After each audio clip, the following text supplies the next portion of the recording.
ready. Okay, Ken. Nope. Darkness. It was dark. It has been dark. Darkness. The word of the prophet Isaiah. The people walking in darkness. This year we have all felt the darkness. An unseen enemy has kept us hiding in fear. I can count on one hand the number of times I've been able to see and hug my mom. She longs for her family as she sits alone in her apartment every day. We long for her. This feels dark. It is true.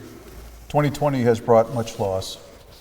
Loss of personal connection to loved ones, loss of enjoying a meal with lots of family, or breaking bread with friends, loss of worshiping every week in person with our church family, loss of celebrating life's milestones, loss of cheering for our granddaughters at their games, loss of daily life with co-workers. Meetings on Zoom help a little, but it's not the same.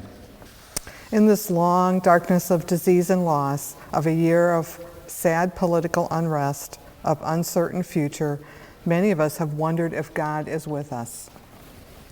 The word of the prophet Isaiah. The people walking in darkness have seen a great light. It can be hard to keep faith in times like these, but God's words reminds us the threat of darkness in a broken world is nothing new. The darkness would have us believe that we have no hope, but God is always with his people, even and especially in the darkness. My faith in the Lord reminds me the darkness does not have the last word. Even in these hard days, we see the light breaking through. We all have more time to be still and quiet. With more time, many of us renewed in relationships with others, spending more time together. We have found creative ways to reach out and stay connected with those we can't be with. With live stream worship service, we never have to miss worship. We've been forced to learn new things, like how to use new technology to stay in touch, and old technology like the mail to stay in touch.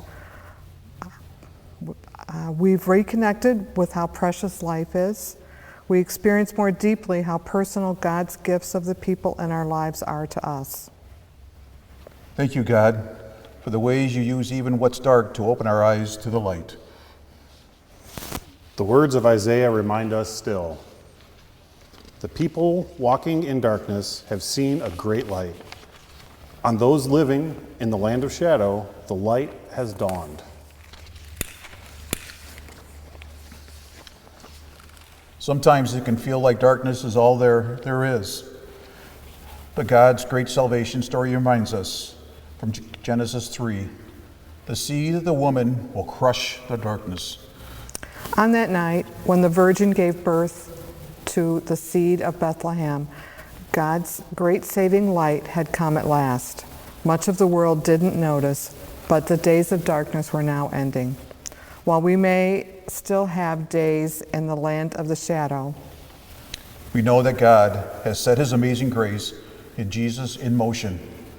and there is no darkness that can hold a candle to the light of Christ.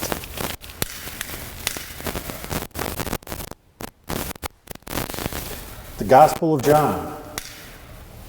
In him was life, and that life was the life of all people.